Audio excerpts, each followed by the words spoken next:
ಪಹಲ್ಗಾಮ್ನಲ್ಲಿ ನಡೆದ ರಕ್ತದೋಕುಳಿಯ ಬೆನ್ನಲ್ಲೇ ಭಾರತ ಹಾಗೂ ಪಾಕಿಸ್ತಾನದ ಮಧ್ಯೆ ಯುದ್ಧದ ಕಾರ್ಮೋಡ ಆವರಿಸಿದೆ.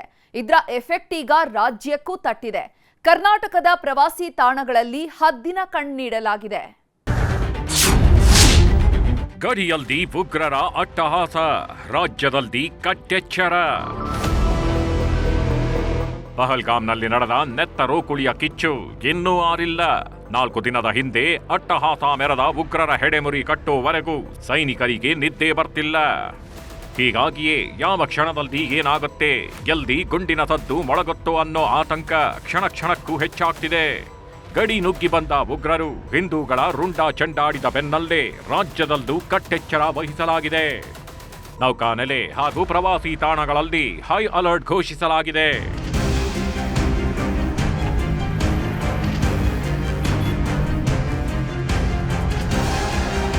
ಈ ಬಾರಿ ಪಾಕಿಸ್ತಾನದ ಸೈತಾನರು ಟಾರ್ಗೆಟ್ ಮಾಡಿದ್ದು ಸೈನಿಕರನ್ನಲ್ಲ, ಕಾಶ್ಮೀರಕ್ಕೆ ಬಂದ ಪ್ರವಾಸಿಗರನ್ನ. ಭಾರತದ ಮುಕುಟಮಣಿ, ಪ್ರವಾಸಿಗರ ಪಾಲಿನ ಸ್ವರ್ಗ ಅನ್ನೋ ಹ್ಯಾಶ್ಟ್ಯಾಗ್ ಎಲ್ಲೆಲ್ಲೂ ವಿಜೃಂಭಿಸುತ್ತಿದ್ದಂತೆ ಪ್ರವಾಸಿಗರನ್ನೇ ಟಾರ್ಗೆಟ್ ಮಾಡಿದ್ರು. ಹೀಗಾಗಿಯೇ ಈಗ ರಾಜ್ಯದ ಪ್ರವಾಸಿ ತಾಣಗಳಲ್ಲೂ ಕಟ್ಟೆಚ್ಚರ ವಹಿಸಲಾಗಿದೆ. ಮಂಗಳೂರಿನ ಪ್ರವಾಸಿ ತಾಣಗಳ ಮೇಲೆ ಅಧಿಕಾರಿಗಳು ಹದ್ದಿನ ಕಣ್ಣಿಟ್ಟಿದ್ದಾರೆ. ಕಡಲ ತೀರದಲ್ಲಿ ವಿಶೇಷ ಭದ್ರತೆ ಹೆಚ್ಚಿಸಲಾಗಿದೆ. ಮೀನುಗಾರರು ಆಳ ಸಮುದ್ರಕ್ಕೆ ತೆರಳದಂತೆ ಸೂಚನೆ ನೀಡಿದ್ದಾರೆ. ಇದರ ಜೊತೆಗೆ ವಿದೇಶಿ ಹಡಗು ಹಾಗೂ ಅನುಮಾನಾಸ್ಪದ ವ್ಯಕ್ತಿಗಳು ಕಂಡುಬಂದರೆ ತಕ್ಷಣ ಮಾಹಿತಿ ನೀಡುವಂತೆ ಆದೇಶ ನೀಡಿದ್ದಾರೆ. ನಾನೀಗ ಮಂಗಳೂರಿನ ಕಡಲನ್ನು ಸೇರುವಂತಹ ನದಿ ತೀರದಲ್ಲಿದೆ. ಈ ದೃಶ್ಯಗಳಲ್ಲಿ ಗಮನಿಸ್ತಿರ್ಬೋದು, ಸಾಕಷ್ಟು ಬೋಟ್ಗಳು ಕೂಡ ಇಲ್ಲಿರುವಂಥದ್ದು. ಪ್ರಮುಖವಾಗಿ ಅತಿ ಪ್ರವಾಸಿ ಕೇಂದ್ರ ಕೂಡ ಹೌದು.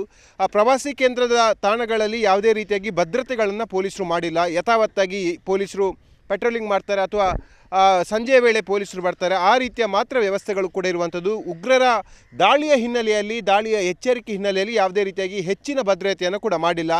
ಆದರೆ ಮಂಗಳೂರಿಂದ ಸಾವಿರಾರು ಬೋಟ್ಗಳು ಆಳ ಸಮುದ್ರಕ್ಕೆ ಮೀನುಗಾರಿಕೆಗೆ ಹೋಗುತ್ತೆ. ಹಾಗಾಗಿ ಮೀನುಗಾರಿಕೆಗೆ ಹೋಗುವಂಥ ಮೀನುಗಾರರಲ್ಲಿ, ಅದರಲ್ಲೂ ಪ್ರಮುಖವಾಗಿ ಆಳ ಸಮುದ್ರಕ್ಕೆ ಹೋಗುವಂಥ ಬೋಟ್ಗಳಿಗೆ ಸೂಚನೆಯನ್ನು ಕೊಡಲಾಗಿರುವಂಥದ್ದು. ಆಳ ಸಮುದ್ರ ಭಾಗದಲ್ಲಿ ಯಾವುದಾದ್ರೂ ಅನುಮಾನಾಸ್ಪದ ಬೋಟುಗಳು ಕಂಡು ಬಂದರೆ ಅಥವಾ ಅನುಮಾನಾಸ್ಪದ ವ್ಯಕ್ತಿಗಳು ಕಂಡು ಬಂದರೆ ತಕ್ಷಣವಾಗಿ ಪೊಲೀಸರಿಗೆ ಮಾಹಿತಿಯನ್ನು ಕೊಡಬೇಕೆಂಬ ಸೂಚನೆ ಕೊಡಲಾಗಿರುವಂಥದ್ದು. ಪಹಲ್ಗಾಮ್ನಲ್ಲಿ ನಡೆದ ಉಗ್ರರ ದಾಳಿಗೆ 2 ಕನ್ನಡಿಗರು ಸೇರಿದಂತೆ 26 ಮಂದಿ ಪ್ರಾಣ ತೆತ್ತಿದ್ರು.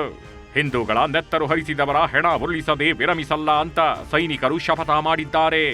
ಹೀಗಾಗಿಯೇ ಕಾರವಾರದ ಸೂಕ್ಷ್ಮ ಪ್ರದೇಶಗಳಲ್ಲಿ ಹೆಚ್ಚಿನ ಭದ್ರತೆ ನೀಡಲಾಗಿದೆ. ಕಾರವಾರದ ಕದಂಬ ನೌಕಾನೆಲೆ, ಕೈಗಾ ಅಣುವಿದ್ಯುತ್ ಸ್ಥಾವರ ಸೇರಿದಂತೆ ಹಲವು ಸೂಕ್ಷ್ಮ ಪ್ರದೇಶಗಳಲ್ಲಿ ಹದ್ದಿನ ಕಣ್ಣಿಟ್ಟಿದ್ದಾರೆ. ಕೈಗಾ ಪ್ರದೇಶದಲ್ಲಿ ಹೆಚ್ಚಿನ ಸಿಆರ್ಪಿಎಫ್ ಸೈನಿಕರನ್ನ ನಿಯೋಜನೆ ಮಾಡಲಾಗಿದೆ. ಉತ್ತರ ಕನ್ನಡ ಜಿಲ್ಲೆಯ ಸೂಕ್ಷ್ಮ ಪ್ರದೇಶದಲ್ಲಿ ಯಾವ ರೀತಿಯಾಗಿ ಭದ್ರತೆಯನ್ನ ಇಲ್ಲಿ ವಹಿಸಲಾಗಿದೆ, ಅದ್ರ ಜೊತೆಗೆ ಉತ್ತರ ಕನ್ನಡ ಜಿಲ್ಲೆಯ ಕಾರವಾರದ ಕದಂಬ ನೌಕಾನೆಲೆ ಆಗಿರ್ಬೋದು, ಅದೇ ರೀತಿ ಭಟ್ಕಳದಲ್ಲೂ ಸಹಿತ ಯಾವ ರೀತಿಯಾದಂತ ಒಂದು ಭದ್ರತೆಯನ್ನ ವಹಿಸಲಾಗಿದೆ ಎನ್ನುವಂತ ಬಗ್ಗೆ ನಾವು ರಿಯಾಲಿಟಿ ಚೆಕ್ ಮೂಲಕ ನಿಮ್ಗೆ ತಿಳಿಸೋದಾದ್ರೆ, ನಾವೀಗ ಉತ್ತರ ಕನ್ನಡ ಜಿಲ್ಲೆಯ ಭಟ್ಕಳದ ಮುಖ್ಯ ವೃತ್ತ ಸಂಶುದ್ದೀನ್ ಸರ್ಕಲ್ ಬಳಿ ಇಲ್ಲಿ ಇದ್ದೇವೆ. ಈ ವೃತ್ತದಲ್ಲಿ ದಿನದಕ್ಕಿಂತಲೂ ಹೆಚ್ಚಿನ ಪೊಲೀಸರನ್ನ ಇಲ್ಲಿ ಕರ್ತವ್ಯಕ್ಕೆ ನಿಯೋಜನೆ ಮಾಡಿರುವುದನ್ನ ನಾವು ನಿಮ್ಗೆ ಇಲ್ಲ ದೃಶ್ಯಾವಳಿಯ ಮೂಲಕ ನಾವು ನಿಮ್ಗೆ ಇಲ್ಲಿ ತೋರಿಸ್ತಾ ಇದ್ದೇವೆ. ನೀವು ಇಲ್ಲಿ ನೋಡಬಹುದು, SP ಎಂ ನಾರಾಯಣ್ ರವರನ್ನ ನಾವು ಮಾಹಿತಿಗೆ ಕೇಳಿದಾಗ ದಿನದಕ್ಕಿಂತಲೂ ಹೆಚ್ಚಿನ ಪೊಲೀಸ್ ಬಂದೋಬಸ್ತನ್ನ ನಾವು ಎಲ್ಲಾ ಕಡೆ ಹಾಕಲಾಗಿದೆ ಎನ್ನುವಂತಹ ಒಂದು ಮಾಹಿತಿಯನ್ನ ಈಗ ನ್ಯೂಸ್ 18ಗೆ ಹೇಳಿರುವಂತದ್ದು. ಕರ್ನಾಟಕ ಕರಾವಳಿ ಪ್ರದೇಶಗಳಲ್ಲೂ ಖಾಕಿ ಕಣ್ಗಾವಲು ಹೆಚ್ಚಿಸಲಾಗಿದೆ. ಕಾಶ್ಮೀರದಲ್ಲಿ ಭಯೋತ್ಪಾದಕರು ನಡೆಸಿದ ಅಟ್ಟಹಾಸದಿಂದ ಎಚ್ಚೆತ್ತ ಸರ್ಕಾರ. ಕರಾವಳಿ ಭಾಗದಲ್ಲಿ ಐ ಅಲರ್ಟ್ ಮಾಡಲಾಗಿದೆ. ಕೋಸ್ಟ್ ಗಾರ್ಡ್ ಜೊತೆಗೆ ಜಂಟಿ ಕಾರ್ಯಾಚರಣೆ ಮಾಡಲಾಗ್ತಾಗಿದ್ದು ಕರಾವಳಿ ಕಾವಲು ಪಡೆಯ 13 ಬೋಟ್ಗಳು ಪೆಟ್ರೋಲಿಂಗ್ ಮಾಡ್ತಿವೆ. ನಮ್ಮ ಒಂದು 320 ಕಿಲೋಮೀಟರ್ ಉದ್ದದ ಕರಾವಳಿ ತೀರದಲ್ಲಿ ಅತ್ಯಂತ ಹೆಚ್ಚಿನ ಕಟ್ಟೆಚ್ಚರ ವಹಿಸಲಾಗಿದೆ ಮತ್ತು ನಿರಂತರವಾಗಿ ಪ್ಯಾಟ್ರೋಲಿಂಗ್ ನಮ್ಮ ಬೋಟ್ಗಳ ಮುಖಾಂತರ ಮಾಡ್ತಾ ಇದ್ದೀವಿ. ಅಷ್ಟೇ ಅಲ್ಲದೆ ಬೀಚ್ ಪಾಯಿಂಟ್ಗಳಲ್ಲಿ ಕೂಡ ನಾವು ಪ್ಯಾಟ್ರೋಲಿಂಗ್ನ ಇನ್ನಷ್ಟು ಹೆಚ್ಚಿಗೆ ಪಡಿಸಿದ್ದೀವಿ. ಅಷ್ಟೇ ಅಲ್ಲದೆ ನಮ್ಮ ಇಂಡಿಯನ್ ಕೋಸ್ಟ್ ಗಾರ್ಡ್ ಏನಿದ್ದಾರೆ ಅವರ ಜೊತೆಗೆ ನಿರಂತರವಾಗಿ ಮಾಹಿತಿಯನ್ನು ಹಂಚಿಕೊಳ್ಳುವುದರಿಂದ ಹಿಡಿದು ಜಾಯಿಂಟ್ ಕೋಸ್ಟಲ್ ಪ್ಯಾಟ್ರೋಲಿಂಗ್ ಕೂಡ ಮಾಡ್ತಾ ಇದ್ದೀವಿ. ಒಟ್ನಲ್ಲಿ ಪಹಲ್ಗಾಮ್ನಲ್ಲಿ ಅಟ್ಟಹಾಸ ಮೆರೆದ ಪಾಕಿಗಳು ತಕ್ಕ ಬೆಲೆ ತೆರೋವರೆಗೂ ನೆಮ್ಮದಿಯಿಲ್ಲ. ಆದ್ರೆ ಯಾವ ಬಿಲದಲ್ಲಿ ರಕ್ತಾಸುರರು ಅಡಗಿದ್ದಾರೋ ಗೊತ್ತಿಲ್ಲ, ಇನ್ನೆಲ್ಲಿ ಅಟ್ಯಾಕ್ ಮಾಡ್ತಾರೋ ಅದು ಗೊತ್ತಿಲ್ಲ. ಹೀಗಾಗಿಯೇ ಎಲ್ಲೆಲ್ಲೂ ಹೈ ಅಲರ್ಟ್ ಮಾಡಲಾಗ್ತಿದೆ. Bureau report, news 18. ಅದು ಗಂಡ ಹೆಂಡತಿ ಮಗಳಿದ್ದ ಸುಖಿ ಸಂಸಾರ. ಇದ್ದೊಬ್ಬ ಮಗಳು ಅಂದ್ರೆ ಹೆತ್ತವರಿಗೆ ಇನ್ನಿಲ್ಲದ ಪ್ರೀತಿ. 12 ವರ್ಷದ ಮಗಳಿಗೆ ಸ್ವಿಮ್ಮಿಂಗ್ ಕಲಿಸೋದಕ್ಕೆ ಅಂತ ಕೆರೆಗೆ ಇಳಿದ ಅಪ್ಪ ಮಗಳು ದುರಂತ ಅಂತ್ಯ ಕಂಡಿದ್ದಾರೆ. ಮಗಳು ಅಂದ್ರೆ ಪ್ರಪಂಚ. ಮಗಳ ಖುಷಿಯೇ ಅಪ್ಪನ ಖುಷಿ. ಮಗಳ ಕನಸನ್ನೇ ತನ್ನ ಕನಸಾಗಿಸಿಕೊಂಡವ. ಪ್ರತಿ ಉಸಿರಲ್ಲೂ ಮಗಳನ್ನ ಧ್ಯಾನಿಸ್ತಿದ್ದ. ಕುಂತ್ರು ನಿಂತ್ರು ಮಗಳ ಬಗ್ಗೆಯೇ ಚಿಂತೆ ಮಾಡ್ತಿದ್ದ.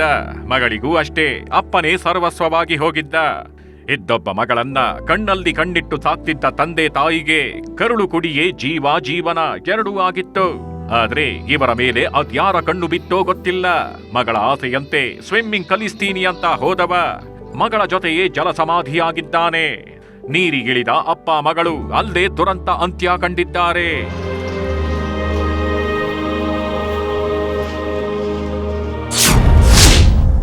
ಮಗಳಿಗೆ ಈಜು ಕಲಿಸುವ ವೇಳೆ ನಡೆಯಿತು ದುರಂತ. ಹೂಳು ತುಂಬಿದ್ದ ಕೆರೆ, ಜವರಾಯ ಹಾಕಿದ ರಣಕೇಕೆ. ಅಪ್ಪ ಮಗಳ ಬಾಂಧವ್ಯ ಹೇಗಿತ್ತು ಅನ್ನೋದಕ್ಕೆ ಈ ಫೋಟೋಗಳೇ ಸಾಕ್ಷಿ. ಇವರ ಹೆಸರು ನಾಗರಾಜ್ ಅಂತ. ಚಿಕ್ಕಬಳ್ಳಾಪುರ ಜಿಲ್ಲೆಯ ಶಿಡ್ಲಘಟ್ಟದ ನಿವಾಸಿ. ನಾಗರಾಜ್ ದಂಪತಿಗೆ ಹುಟ್ಟಿದ ಮಗಳೇ ಈ ಧನುಶ್ರೀ. ಒಬ್ಬಳೇ ಮಗಳು ಆಗಿದ್ರಿಂದ ಕಣ್ಣಲ್ಲಿ ಕಣ್ಣಿಟ್ಟು ಸಾಕ್ತಿದ್ರು. ಮಗಳು ಹುಟ್ಟಿದ ಮೇಲೆ ನಾಗರಾಜ್ರ ಬದುಕಲ್ಲಿ ಸಂತೋಷ ತುಂಬಿ ತುಳುಕ್ತಿತ್ತು. 12 ವರ್ಷದ ಧನುಶ್ರೀ ಓದೋದ್ರಲ್ಲಿ ತುಂಬಾ ಫಾಸ್ಟ್. ಕ್ರೀಡೆಯಲ್ಲೂ ಸಿಕ್ಕಾಪಟ್ಟೆ ಮುಂದಿದ್ಲು. ಅಷ್ಟೇ ಅಲ್ಲ, ಹಾಡು ಡ್ಯಾನ್ಸ್ನಲ್ಲೂ ಎತ್ತಿದ ಕೈ. ತನ್ನ ಚುರುಕುತನದಿಂದಲೇ ಇಡೀ ಊರಿನ ಮನೆ ಮಾತಾಗಿದ್ಲು. ಇತ್ತೀಚೆಗೆ ಧನುಶ್ರೀಗೆ ಈಜು ಕಲಿಯೋ ಆಸೆ ಆಗಿದೆ. ಹೀಗಾಗಿ ಅಪ್ಪನ ಬಳಿ ತನ್ನ ಆಸೆ ಹೇಳ್ಕೊಂಡಿದ್ದಾಳೆ. ಇದೇಗೀಗ ಇವರಿಬ್ಬರ ಪಾಲಿಗೂ ಯಮನಾಗಿ ಹೋಗಿದೆ. ಸರ್, ಮಗು ಅವರ ಫ್ಯಾಮಿಲಿನಲ್ಲಿ ಈಜು ಕಲಿತಾ ಇದ್ರು, ಕಲ್ತ್ಬಿಟ್ಟಿದ್ರು. ಅದಕ್ಕೆ ರಜೆ ಬಂದಿತ್ತಲ್ಲ, ಆ ರಜೆ ಬಂದಿರುವಾಗ ನಮ್ಮ ಫ್ಯಾಮಿಲಿಯವರೆಲ್ಲ ಈಜು ಕಲಿತಾ ಇದ್ದಾರೆ. ಅದಕ್ಕೆ ನಾನು ಕಲಿಬೇಕಪ್ಪ ಅಂಥೇಳಿ ತಂದೆಗೆ ಫೋರ್ಸ್ ಮಾಡಿದ್ದಾಳೆ.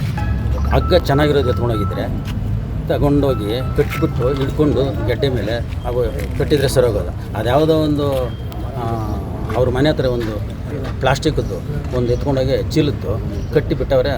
ಹೋಗ್ಬಿಟ್ಟವಳು ಒಳಗಡೆ ಹೋಗಿ ಒದ್ದಾಡ್ತಾ ಇದ್ದಂಗೆ ಈ ಅಪ್ಪ ಹೋಗವ್ರೆ. ಆ ಹುಡುಗಿ ದಬ್ಕೊಂಡ್ಬಿಟ್ಟವಳೆ. ಈ ಅಪ್ಪನೂ ಇಬ್ಬರೂ ಹಂಗೆ ಒಂದೇ ಸಾರಿ. ಮಗಳಿಗೆ ಈಜು ಕಲಿಸ್ತೀನಿ ಅಂತ ಮಠ ಮಧ್ಯಾಹ್ನ ಕೆರೆ ಬಳಿ ಹೋಗಿದ್ದಾರೆ. ಮಗಳ ಸೊಂಟಕ್ಕೆ ಹಗ್ಗ ಕಟ್ಟಿದ ನಾಗರ ನಿಧಾನಕ್ಕೆ ಹೋಗುವಂತ ನೀರಿಗೆ ಇಳಿಸಿದ್ರು.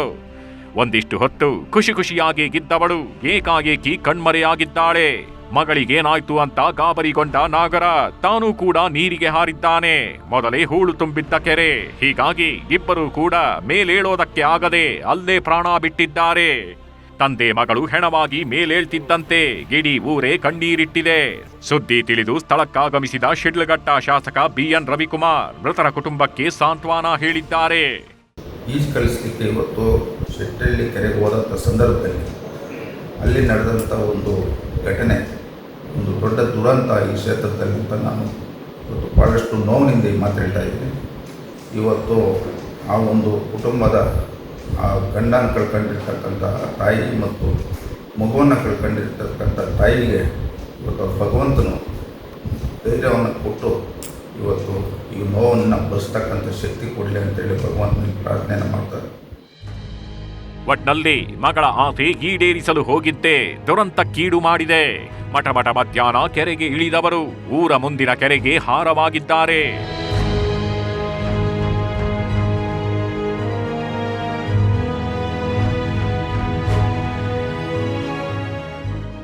ದತ್ತಾತ್ರೇಯ, ನ್ಯೂಸ್ 18 ಚಿಕ್ಕಬಳ್ಳಾಪುರ. ರಾಯಚೂರಲ್ಲಿ 2 ತಿಂಗಳ ಹಿಂದೆ ಭಿಕ್ಷುಕಿಯೊಬ್ಬಳ ಭೀಕರ ಕೊಲೆ ನಡೆದಿತ್ತು. ಇದರ ಜಾಡು ಹಿಡಿದು ತನಿಖೆಗಿಳಿದ ಪೊಲೀಸರು ಹಂತಕರ ಹೆಡೆಮುರಿ ಕಟ್ಟಿದ್ದಾರೆ. ಸಿನಿಮಾ ಸ್ಟೈಲ್ನ ಇನ್ವೆಸ್ಟಿಗೇಷನ್ ಸ್ಟೋರಿ ಇಲ್ಲಿದೆ.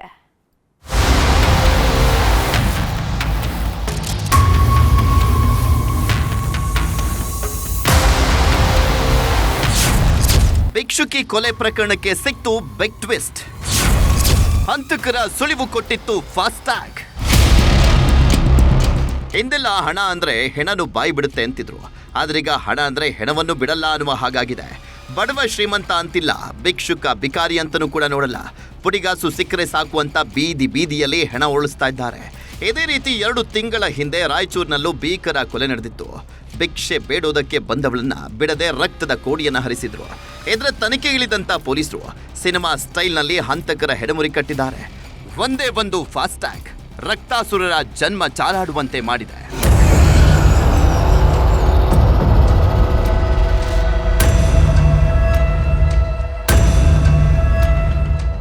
ಈ ಹೆಣ್ಮಗಳ ಹೆಸರು ರೋಗೆಮ್ಮ ಅಂತ. ಆಂಧ್ರ ಪ್ರದೇಶದ ಐಜಾ ಗ್ರಾಮದವರು. ಭಿಕ್ಷೆ ಬೇಡಿ ಜೀವನ ನಡೆಸೋದೇ ಈಕೆಯ ಕಾಯಕ. ಭಿಕ್ಷೆ ಬೇಡೋದು ಅಂದರೆ ಹೊಟ್ಟೆ ಬಟ್ಟೆಗೆ ಇಲ್ಲದವಳು ಅಂತೇನಿಲ್ಲ. ಮೈತುಂಬ ಬೆಳ್ಳಿಯ ಆಭರಣಗಳನ್ನೇ ಹಾಕ್ಕೊಂಡು ಓಡಾಡ್ತಾ ಇದ್ಲು. ಫೆಬ್ರವರಿ 12ನೇ ತಾರೀಕು ರಾಯಚೂರು ಜಿಲ್ಲೆಯ ರಾಜೊಳ್ಳಿಯಲ್ಲಿ ಜಾತ್ರೆ ಇದೆ ಅನ್ನೋದು ಈ ರೋಗೆಮ್ಮಗೆ ಗೊತ್ತಾಗಿತ್ತು. ಹೀಗಾಗಿ ಭಿಕ್ಷೆ ಬೇಡೋದಕ್ಕೆ ಅಂತ ಊರು ಬಿಟ್ಟವಳು ರಾತ್ರಿ ಆದರೂ ವಾಪಸ್ ಬಂದಿರಲಿಲ್ಲ.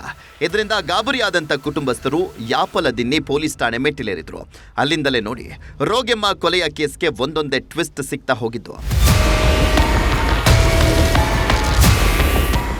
ಜಾತ್ರೆಗೆ ಹೋಗಿದ್ದಂಥ ರೋಗೆಮ್ಮ ಸಂಜೆ ಆಗ್ತಾ ಇದ್ದಂತೆ ಮನೆ ಕಡೆ ಹೊರಟಿದ್ದಾಳೆ. 1 ಕಿಲೋಮೀಟರ್ ದೂರ ನಡೆದುಕೊಂಡೇ ಬಂದಿದ್ಲು. ಈ ವೇಳೆ ವಾಹನವೊಂದಕ್ಕೆ ಕೈ ಮಾಡಿದ ರೋಗೆಮ್ಮ ತಮ್ಮೂರಿಗೆ ಹೋಗುತ್ತಾ ಅಂತ ಡ್ರಾಪ್ ಕೇಳಿದ್ಲು.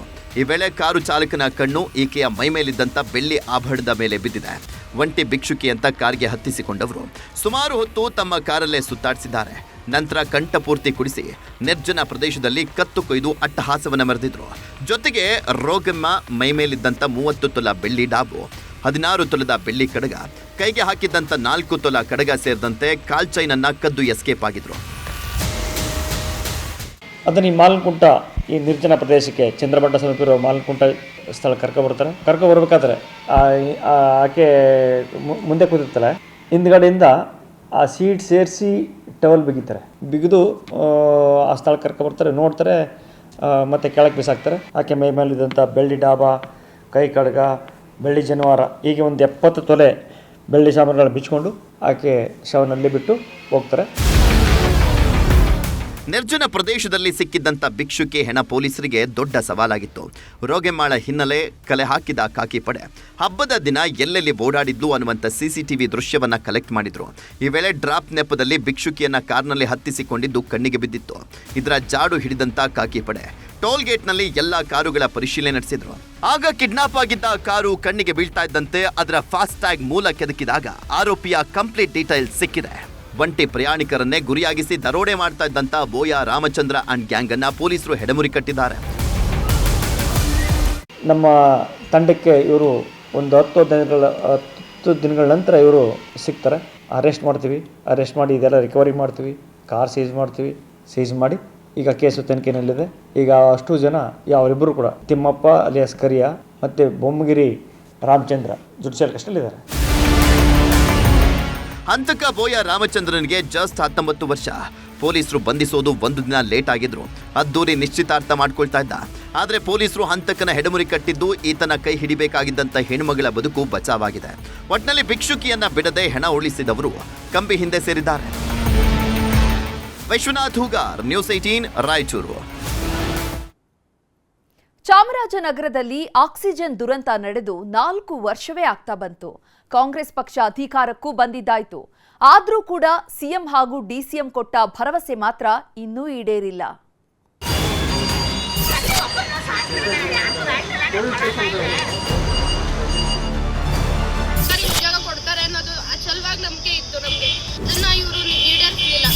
ಏನು ಕೊಟ್ಟಿದ್ದಾರೆ ಪರಿಯನ್ನ, ಅದನ್ನು ವಾಪಸ್ ಮಾಡೋ ಒಂದು ನಿರ್ಧಾರವನ್ನ ಮಾಡ್ಕೊಂಡಿದ್ವಿ. 4 ವರ್ಷ ಕಳೆದ್ರೂ ಇನ್ನೂ ಈಡೇರಿಲ್ಲ ಭರವಸೆ. ಸಿಎಂ ಹೆಸರು ಬರ್ದಿಟ್ಟು ಸಾಯ್ತೀವಿ ಅಂತಿದ್ದಾರೆ ಸಂತ್ರಸ್ತರು. ಇವರ ಒಂದೊಂದು ಕಣ್ಣೀರ ಹಿಂದೆಯೂ 10 ನೋವಿದೆ. ಜೀವವನ್ನೇ ಕಳೆದುಕೊಂಡ ಕಣ್ಣೀರ ವ್ಯಥೆ ಇದೆ. ಕೊರೋನಾ ಕಾಲದಲ್ಲಿ ನಡೆದಿದ್ದ ಆಕ್ಸಿಜನ್ ದುರಂತದಲ್ಲಿ 36 ಮಂದಿ ಸಾವಿನ ಮನೆ ಸೇರಿದ್ರು. ಅವತ್ತು ಸಂತ್ರಸ್ತರ ಕಣ್ಣೊರೆಸೋ ಕೆಲಸ ಮಾಡಿದ್ದ ಡಿಕೆಶಿ 10 ಭರವಸೆಗಳನ್ನ ಕೊಟ್ಟಿದ್ರು. ನಮ್ಮ ಸರ್ಕಾರ ಅಧಿಕಾರಕ್ಕೆ ಬಂದ್ರೆ ಸಂತ್ರಸ್ತರ ಪ್ರತಿ ಕುಟುಂಬಕ್ಕೂ ಸರ್ಕಾರಿ ಕೆಲಸವನ್ನ ಕೊಡಿಸೋ ಹಸಿ ಭರವಸೆಗಳನ್ನ ನೀಡಿದ್ರು. ಆದ್ರೀಗ ಡಿಕೆಶಿ ಆಡಿದ ಮಾತುಗಳನ್ನೇ ಮರೆತಿದ್ದಾರೆ. 36 ಜನ ಜೀವ ಬಿಟ್ಟು 4 ವರ್ಷ ಆಗ್ತಾ ಬಂದ್ರೂ ಯಾರೊಬ್ಬರಿಗೂ ಪರಿಹಾರ ಸಿಕ್ಕಿಲ್ಲ. ಹೀಗಾಗಿಯೇ ಈಗ ಸರ್ಕಾರದ ವಿರುದ್ಧ ಸಮರಕ್ಕೆ ಸಜ್ಜಾಗಿದ್ದಾರೆ. ಕೊಟ್ಟ ಮಾತು ಉಳಿಸಿಕೊಳ್ಳಿ ಅಂತ ಹೋರಾಟಕ್ಕಿಳಿಯೋ ಮುನ್ಸೂಚನೆ ಕೊಟ್ಟಿದ್ದಾರೆ. ಆಕ್ಸಿಜನ್ ದುರಂತದ ಸಮಯದಲ್ಲಿ ಸಂತ್ರಸ್ತರ ಕುಟುಂಬವನ್ನ ಭೇಟಿ ಮಾಡಿದ್ದ ಕೆಪಿಸಿಸಿ ಅಧ್ಯಕ್ಷ ಡಿಕೆ ಶಿವಕುಮಾರ್ ಕಾಂಗ್ರೆಸ್ ವತಿಯಿಂದ 1 ಲಕ್ಷ ಪರಿಹಾರವನ್ನ ನೀಡಿದ್ರು. ಇದಾದ್ಮೇಲೆ ಭಾರತ್ ಜೋಡೋ ಯಾತ್ರೆಯಲ್ಲಿ ರಾಹುಲ್ ಗಾಂಧಿ ಮುಂದೆ ಕಣ್ಣೀರು ಸಹ ಸುರಿಸಿದ್ರು. ಗುಂಡ್ಲುಪೇಟೆಯಲ್ಲಿ ಸಂತ್ರಸ್ತರ ಕುಟುಂಬಸ್ಥರನ್ನೆಲ್ಲ ಸೇರಿಸಿಕೊಂಡು ಕಾಂಗ್ರೆಸ್ ಅಧಿಕಾರಕ್ಕೆ ಬಂದ್ರೆ ತಲಾ ಒಬ್ಬೊಬ್ಬರಿಗೆ ಸರ್ಕಾರಿ ನೌಕರಿ ಜೊತೆಗೆ ತಪ್ಪಿತಸ್ಥರ ವಿರುದ್ಧ ಕ್ರಮ ಕೈಗೊಳ್ಳೋದಾಗಿ ಭರವಸೆ ನೀಡಿದ್ರು. ಆದ್ರೆ ಅಧಿಕಾರಕ್ಕೆ ಬಂದು 2 ವರ್ಷ ಆದ್ರೂ ಕೊಟ್ಟ ಮಾತು ಮಾತ್ರ ಈಡೇರಲೇ ಇಲ್ಲ. ಮೊನ್ನೆ ಮಲೆ ಮಹದೇಶ್ವರ ಬೆಟ್ಟದಲ್ಲಿ ನಡೆದ ಸಚಿವ ಸಂಪುಟ ಸಭೆಯಲ್ಲಾದ್ರೂ ತಮ್ಮ ಭರವಸೆ ಈಡೇರುತ್ತಾ ಅಂತ ಆಸೆ ಕಣ್ಗಳಿಂದ ಕಾಯ್ತಿದ್ರು. ಆದ್ರೆ ಇಲ್ಲೂ ನಿರಾಸೆಯಾಗಿದೆ. ಹೀಗಾಗಿಯೇ ಡಿಕೆಶಿ ನೀಡಿದ್ದ 1 ಲಕ್ಷ ರೂಪಾಯಿ ಪರಿಹಾರವನ್ನ ವಾಪಸ್ ನೀಡೋದಕ್ಕೆ ಮುಂದಾಗಿದ್ದಾರೆ. ನಿಮಗೆ ಸರ್ಕಾರಿ ನೌಕರಿ ಸೂಕ್ತ ಪರಿಹಾರ ಕೊಡ್ತೀನಿ ಭರವಸೆ ಕೊಟ್ಟಿದ್ರು. ಈಗ ಅವರು 2 ವರ್ಷ ಆಗಿದ್ರು, ಅವ್ರು ಕೊಟ್ಟಿಲ್ಲ. ಅವ್ರ ಅಧಿಕಾರ ಬಂದು 2 ವರ್ಷ ಆಗಿದೆ, ಆದರೂ ಅವ್ರು ಕೊಟ್ಟಿಲ್ಲ. ಅದರಿಂದ ನಾವೇನು ಮಾಡ್ತೀವಿ, ಮುಂದಿನ ಹೆಜ್ಜೆ ಮೇ 2ನೇ ತಾರೀಕು ಗಂಟ ನೋಡಿ ಅವ್ರ ಪಕ್ಷದಿಂದ 1 ಲಕ್ಷ ಏನು ಕೊಟ್ಟಿದ್ದಾರೆ ಪರಿಹಾರನ, ಅದನ್ನು ವಾಪಸ್ ಮಾಡೋ ಒಂದು ನಿರ್ಧಾರವನ್ನು ಎಲ್ಲ ಸಂತರ ಕೂಡ ಮಾಡ್ಕೊಂಡಿದ್ದೀವಿ. ಶುಕ್ರವಾರ ಸಿಎಂ ಸಿದ್ದರಾಮಯ್ಯ ಚಾಮರಾಜನಗರಕ್ಕೆ ಎಂಟ್ರಿ ಕೊಟ್ಟಿದ್ರು. ಈ ವೇಳೆ ಸಂತ್ರಸ್ತರ ಕುಟುಂಬಸ್ಥರು ಸಿಎಂ ಭೇಟಿಗೆ ಮನವಿ ಸಲ್ಲಿಸಿದ್ರು. ಈ ವೇಳೆ ಮನವಿ ಪಡೆದ ಸಿದ್ದರಾಮಯ್ಯ ಒಂದೇ ಒಂದು ರಿಯಾಕ್ಷನ್ ಸಹ ನೀಡದೆ ಹೋಗಿದ್ದಾರೆ. ಜೊತೆಗೆ ಸಚಿವ ಸಂಪುಟ ಸಭೆಯಲ್ಲೂ ಈ ಬಗ್ಗೆ ಯಾವುದೇ ಚರ್ಚೆ ನಡೆಸಿಲ್ಲ. ಇದರಿಂದ ಮನನೊಂದ ಸಂತ್ರಸ್ತರು ಸಿಎಂ ಸಿದ್ದರಾಮಯ್ಯ ಹೆಸರು ಬರೆದಿಟ್ಟು ಆತ್ಮಹತ್ಯೆ ಮಾಡಿಕೊಳ್ತೀವಿ ಅಂತ ಕಣ್ಣೀರಿಡ್ತಿದ್ದಾರೆ. ನಾವು ಸಾಯೋಕ್ಕೂ ಮುಂಚೆನೆ ಇದೇ ಸರ್ಕಾರ ಇಂಥವರೇ ಕಾರಣ, ಸಿದ್ದರಾಮಯ್ಯ ಅವರೇ ಕಾರಣ ಅಂತ ಬರೆದಿಟ್ಟು ಸಾಯ್ತೀವಿ ಸರ್. ನಮ್ಗಂತೂ ಇನ್ನೂ ಸುತ್ತಕ್ಕಾಗಲ್ಲ, ನಮ್ಮನ್ನು ಕರ್ಕೊಂಡು ಹೋಗೋರು ಯಾರು ಇಲ್ಲ. ಅವ್ರ ಹತ್ರ ನಾವು ಎಲ್ಲಿಗೆ ಬಂದ್ರು ನಮ್ಮನ್ನವ್ರ ಹತ್ರ ಬಿಡಲ್ಲ. ಮೇ 2 ಬಂದ್ರೆ ಚಾಮರಾಜನಗರದಲ್ಲಿ ಆಕ್ಸಿಜನ್ ದುರಂತ ನಡೆದು 4 ವರ್ಷ ಆಗುತ್ತೆ. ಆ ದಿನದವರೆಗೂ ಕಾಯ್ತೀವಿ. ಅಷ್ಟರೊಳಗೆ ನಮ್ಮ ಭರವಸೆ ಈಡೇರದಿದ್ರೆ ಉಗ್ರ ಹೋರಾಟವನ್ನ ಮಾಡ್ತೀವಿ ಅಂತ ಎಚ್ಚರಿಕೆ ನೀಡಿದ್ದಾರೆ. ಒಟ್ನಲ್ಲಿ ಅಧಿಕಾರಕ್ಕೆ ಬರೋದಕ್ಕೆ ಮೊದಲು ಆಡಿದ ಮಾತು ಲೆಕ್ಕಕ್ಕಿಲ್ಲದಂತಾಗಿದ್ದು ಸಂತ್ರಸ್ತರ ಗೋಳು ಕೇಳೋರಿಲ್ಲ. SM Nandish, news 18 Chamarajanagar. 10 ಕನಸು ಕಟ್ಕೊಂಡು ಕಾರು ಖರೀದಿ ಮಾಡಿದ್ರು. ಮಕ್ಕಳೆಲ್ಲ ಶಾಲೆಗೆ ರಜೆ ಇದೆ ಅಂತ ಊರಿಗೆ ಬಂದಿದ್ರು. ಹೀಗಾಗಿಯೇ ಸಂಬಂಧಿಕರ ಮನೆಗೆ ಹೋಗೋಣ ಅಂತ ಹೊರಟವರು ಕೂದಲೆಳೆ ಅಂತರದಲ್ಲಿ ಪಾರಾಗಿದ್ದಾರೆ. ಹೆದ್ದಾರಿಯಲ್ಲಿ ಹೊಂಚು ಹಾಕಿದ್ದ ಯಮನ ಕೈಯಿಂದ ಗ್ರೇಟ್ ಬಚಾವಾಗಿದ್ದಾರೆ.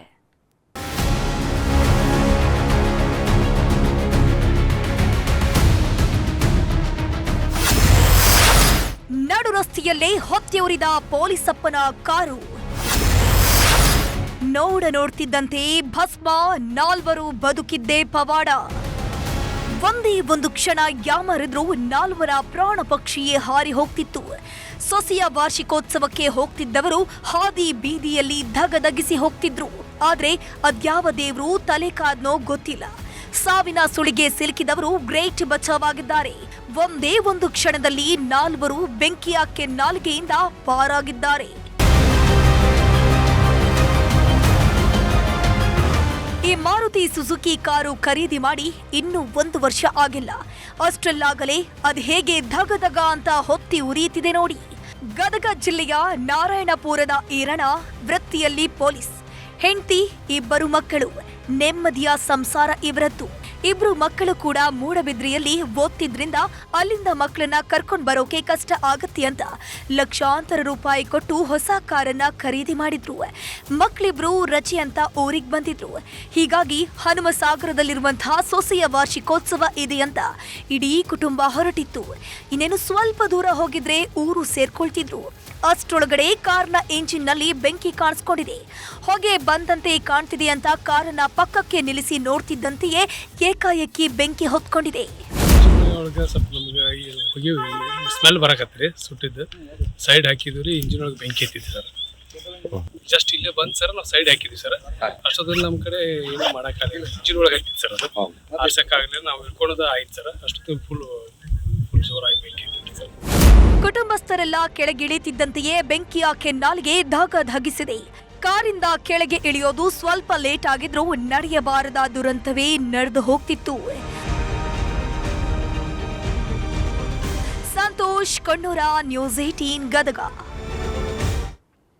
ಮತ್ತಷ್ಟು ಪ್ರಮುಖ ಸುದ್ದಿಗಳನ್ನ ಕನ್ನಡ ನಾಡಿ ಎಕ್ಸ್‌ಪ್ರೆಸ್‌ನಲ್ಲಿ ನೋಡೋಣ.